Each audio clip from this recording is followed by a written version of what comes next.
Hi everyone, welcome back to Waverley BMW. Today, I'm excited to show you how to use the reversing assist in your BMW.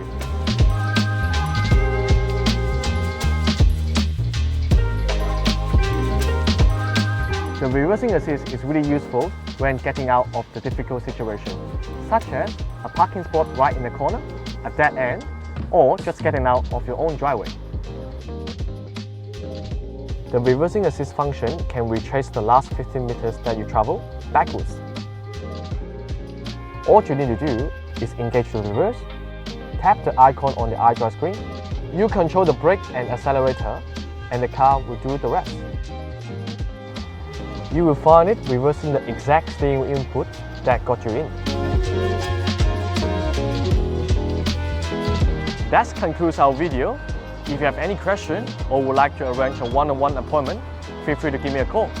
Thanks for watching, and we will see you next time.